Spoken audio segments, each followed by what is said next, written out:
내가 내 음성으로 하나님께 부르짖으리니 내 음성으로 하나님께 부르짖으면 내게 귀를 기울이시리로다.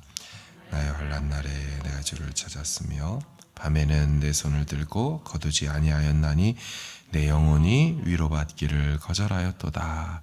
내가 하나님을 기억하고 불안하여 근심하니 내 심령이 상하도다. 내가 눈을 붙이지 못하게 하시니 내가 괴로워 말할 수 없나이다. 내가 옛날 곧 지나간 세월을 생각하여 싸우며 밤에 부른 노래를 내가 기억하여 내 심령으로 내가 내 마음으로 간구하기를 주께서 영원히 버리실까? 다시는 은혜를 베풀지 아니하실까? 그의 인자하심은 영원히 끝났는가? 그의 약속하심도 영구히 패하였는가? 하나님이 그가 베푸실 은혜를 잊으셨는가? 노하심으로 그가 베푸실 긍휼을 그치셨는가 하였나이다. 또 내가 말하기를 이는 나의 잘못이라 짖은 자의 오른손에 해 곧 여호와의 일들을 기억하며 주께서 옛적에 행하신 기이한 일을 기억하리이다. 주의 모든 일을 작은 소리로 읊조리며 주의 행사를 낮은 소리로 되뇌이리이다. 하나님이여 주의 도는 극히 거룩하시오니 하나님과 같이 위대하신 신이 누구오니까? 주는 기이한 일을 행하신 하나님이시라. 민족들 중에 주의 능력을 알리시고 주의 팔로 주의 백성 곧 야곱과 요셉의 자손을 속량하셨나이다. 하나님이여 물들이 주를 보았나이다. 물들이 주를 보고 두려워하며 기쁨도 진동하였고 구름이 물을 쏟고 궁창이 소리를 내며 주의 화살도 날아갔나이다. 우리 바람 중에 주의 우레소리가 있으며 번개가 세계를 비추며 땅이 흔들리고 움직였나이다. 주의 길이 바다에 있었고 주의 곧은 길이 큰 물에 있었으나 주의 발자취를 알 수 없었나이다. 주의 백성을 양떼같이 모세와 아론의 손으로 인도하셨나이다. 아멘. 시편 77편은 아삽의 시이지요. 아삽이란 사람은 다윗 시대 사람입니다. 찬양 봉사자였고 합창단의 악장이었습니다. 그리고 그는 언약궤 앞에서 재금을 치던 사람, 오늘날 심벌을 치던 지휘자 리더였습니다. 역대하 29장에서는 그를 선견자, 미리 보는 자라고 이야기를 합니다. 그는 시편 12개를 지었습니다. 다윗도 당연히 대단하지만 그와 동시대 찬양 인도자이자 지휘자였던 아삽도 그 못지 않았던 사람이죠. 이 아삽의 후손들도 아삽 사후에 대를 이어서 찬송 지도자였습니다. 나중에 바벨론 포로로 갔다가 이제 돌아와서 스룹바벨 성전을 짓지 않습니까? 그 새로 지어진 그 성전의 기공식에도 아삽의 후손들이 찬양을 인도하였습니다. 그러니까 적어도 한 500년 이상 성경 역사 속에 그들 가정은, 그들 후손들은 다 찬송하는 자였지요. 오늘 저자가 바로 이 아삽입니다. 그러므로 아삽은 늘 입술에 찬송이 있던 사람, 그리고 최고 번영기인 이 다윗 시대에 찬송하던 사람이라고 할 수가 있죠. 그런데 그가 지은 12개의 시편 중에 절반이 슬픈 노래, 애가입니다. 오늘 보면 77편도요, 애가시이지요. 이게 무슨 의미이겠습니까? 강성했던 다윗 시대를 살면서도 그는 슬픈 노래를 부를 수밖에 없었다는 것이죠. 아무리 대단해 보여도, 평탄해 보여도, 그리고 성전에서 아무 근심 없이 연주나 하고 예배 인도만 할 것 같은 사람임에도 인생의 절반은 슬픈 노래로 슬픈 일들이 있었던 것으로 보입니다. 여러분, 그래서 그의 12개의 시편, 50편과 또 73에서 83까지 총 12개의 시편을 보면 소제목들이 다 이렇습니다. 73편은 악인과 의인의 대조. 왜 이게 지어졌겠습니까? 그 시대에 여전히 그런 일들이 있었죠. 74편도 국가적인 패배 때에 부른 슬픈 노래. 79편 예루살렘이 회파된 것을 애통해하는 슬픈 노래. 80편 이스라엘의 회복을 바라는 노래. 그의 많은 시편에서 악인에 대한 호소와 상황에 대한 이 탄식의 소리들이 곳곳에 있습니다. 오늘 본문도 1에서 9절까지를 보면 사실 안타까운 노래들로 가득합니다. 1절 보세요. 내가 내 음성으로 하나님께 부르짖으니, 내 음성으로 하나님께 부르짖으면. 2절도 나의 환난 날에 내가 주를 찾았으며 밤에도 내 손을 들고 거두지 아니하였나니 내 영혼이 위로받기를 거절하였다. 그는 부르짖고 부르짖었죠. 환난 날에 찾았죠. 밤에 손 들고 거두지 아니하였다. 밤새 기도하며 도움을 구하는 그런 날을 맞이했습니다. 그럼에도 자기 영혼에는 위로가 찾아오지 않았다고 얘기하죠. 3, 4절을 보면 하나님을 기억하고 불안하고 근심하고 내 심령이 상합니다. 4절 주께서 내 눈을 붙이지 못하게 하시니 내가 괴로워 말할 수가 없나이다. 불안과 근심, 속상함, 눈을 붙이지 못하는 뜬 눈으로 밤을 지새는 불면증으로 괴로워했습니다. 7절 이하를 보면은요, 6개의 불안 증세, 불안 고백들이 있죠. 보십시오. 7절 이하를 보면 주께서 영원히 버리실까? 다시는 은혜를 베풀지 아니하시는가? 그의 인자하심은 영원히 끝났나? 그의 약속하심도 영구히 패했나? 하나님이 그가 베푸실 은혜를 잊으셨나? 노하심으로 그의 베푸실 긍휼을 그치셨나? 6가지의 비성경적 근심의 이 말들이 그의 마음속에 입술에 있었습니다. 여러분, 이게 맞습니까? 아니죠. 하나님이 영원히 버리시지 않는 척 은혜를 다시는 베풀지 않겠습니까? 인자한 사랑이 끝났습니까? 노하셔서 긍휼 베푸기를 그쳤나요? 여러분, 이 사람의 이 고백은 어디에도 성경에 근거가 없어요. 그러면 왜 시인은 이런 고민으로 밤잠을 자지 못하면서 영적 불안증에 사로잡혀 있을까요? 위 고백을 하게 되는 정확한 상황은 성경에 나와 있지 않아서 모르겠습니다. 다만 1에서 9절까지 그런 불안증을 호소하는 시인의 고백을 보면 세상에 자기밖에 보이지 않습니다. 다시 말하면 온갖 근심을 다 혼자 자기가 끌어안고 자기만의 세상에 갇혀 있다는 거죠. 주위 사람도 없고 당연히 하나님도 없고 자기 안에 갇혀 자기밖에 없어요. 자, 1에서 9절까지를 보시면 내가, 내, 나의 이런 표현이 9개 구절에 17번 나옵니다. 9개 구절에 17번. 내가 내 음성으로 내게 나의 환난 날에 내가 내 손을 들고 내가 눈을 붙이지 못하고 내가 괴로워 내가 기억하고 내 심령으로 내가 내 마음으로 간구하기를 나를 버리실까? 사랑하는 여러분, 지난 주일 설교 말씀에도 함께 나눴지만 나로 가득 찬 인생에는 염려와 근심 걱정밖에 남지가 않습니다. 그러나 내 안을 크신 하나님으로 가득 채우면 근심 걱정 염려가 다 사라지고 소망과 믿음으로 차오르게 되는 것입니다. 그런데요, 10절 이후부터는 이 시의 분위기가 달라집니다. 10절 이후부터 시인의 고백과 분위기가 180도 달라지는데요. 아까 9개 구절에 17번이니까 9, 28, 한 절에 2개씩 내가 나는이 나왔잖아요. 그 뒷구절은 11구절입니다.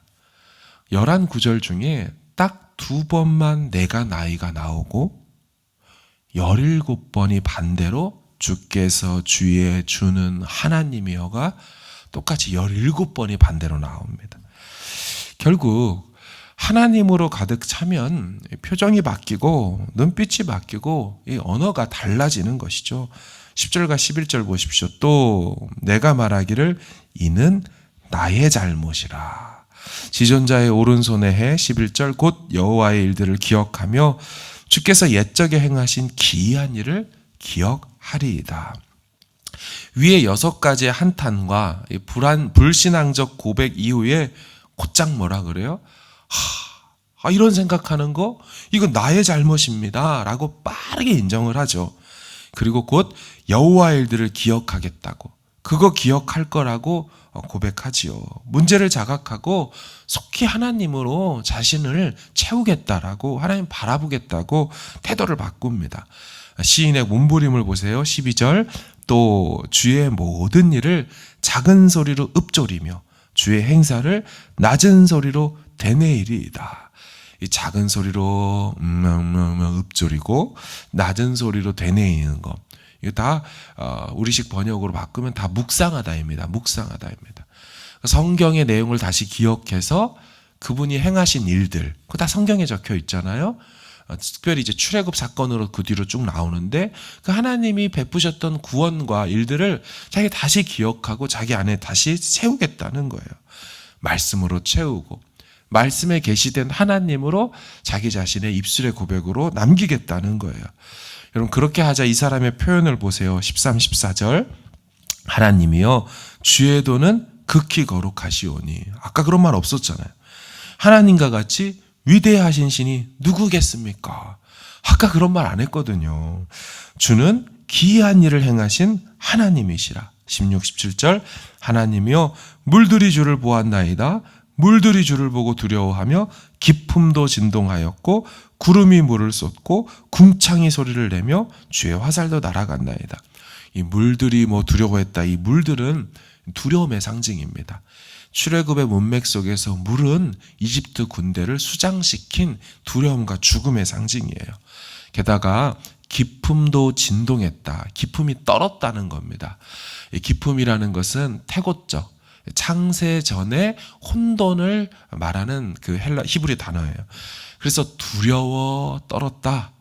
이 혼돈도, 그 어둠도 주님 앞에 떨 수밖에 없다. 결국 이 시의 마지막은 어떻게 끝납니까? 20절을 보세요. 주의 백성을 양떼같이 모세와 아론의 손으로 인도하셨습니다. 아까는 은혜가 어디 갔습니까? 밤 잠을 못 잡니다.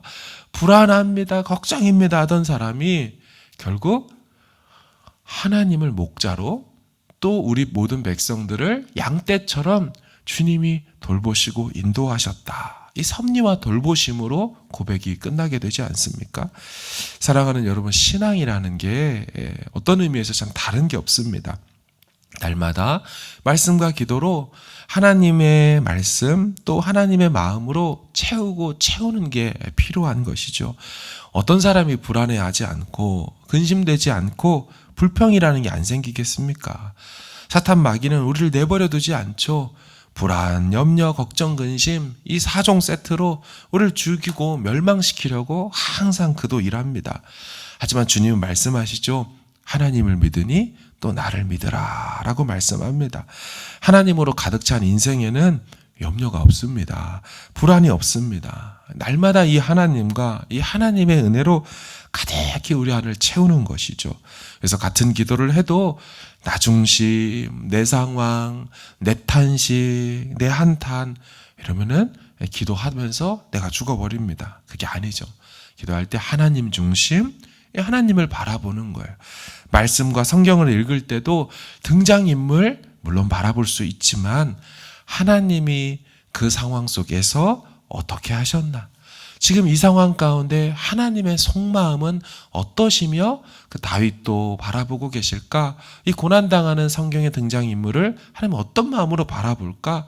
그럼 나를 또 하나님은 어떻게 바라볼까 하며 하나님 중심으로 성경을 다시 읽고 하나님 중심으로 기도의 줄을 잡는다면 우리 다시 일어나고 염려, 걱정, 근심 다 사라지고 믿음으로 가득 차게 되는 줄로 믿습니다. 우리 같이 함께 기도하기를 원합니다. 이 시간 하나님 앞에 기도할 때 하나님의 행하신 일들, 또 하나님의 능력, 주의 영원하신 팔 함께 하사 항상 나를 지키시니 우리 두려움, 불엄, 걱정 없이 주님만 바라보고 가겠습니다. 우리 모든 문제를 이런 믿음의 고백으로 올려드리길 원합니다. 함께 기도하겠습니다.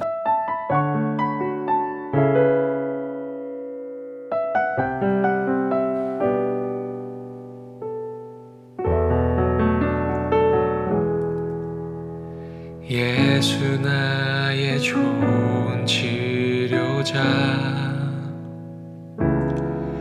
그의 눈이 머무는 곳은 나의 슬픔과 고통, 고개를 들어 그의 눈을 볼 때에 난 알았네. 예수 나의 좋은 치료자,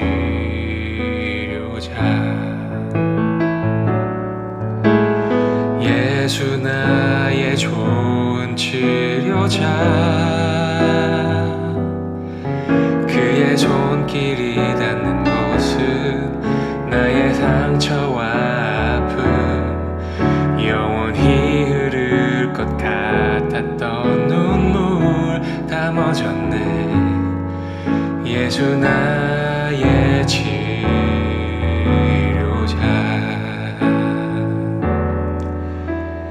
나 노래하리라. 전한 나를 돌아보신 구세주를 찬양해. 하늘 닿는 곳까지 내 손 들리라. 예수 나의 치료자. 예수 나의 좋은 치료자. 그의 손길이 닿는 곳은 나의 상처와 아픔, 영원히 흐를 것 같았던 눈물 다 멎었네. 예수 나의 치료자.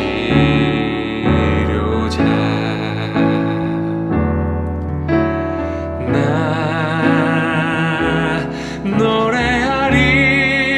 노래하리라. 전한 나를 돌아보신 구세주를 찬양해. 하늘 닿는 곳까지 내 손 들리라. 예수 나의 치료자.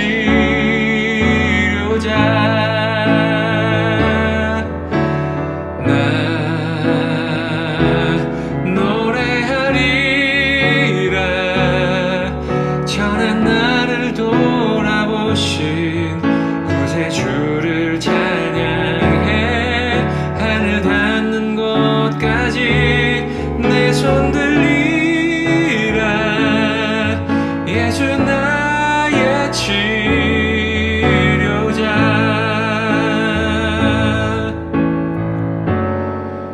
어떤 어려움도 깊은 절망도 수많은 괴로움과 슬픔도 주로 인하여 모두 지워지리라. 예수 나의 치료자. 난 노래하리라. 전한 나를 돌아보신 구세주를 찬양해. 하늘 닿는 곳까지 내 손 들리라. 예수 나의 치료자.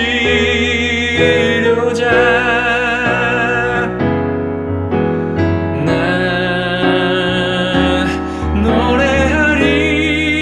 노래하리라. 전한 나를 돌아보신 구세주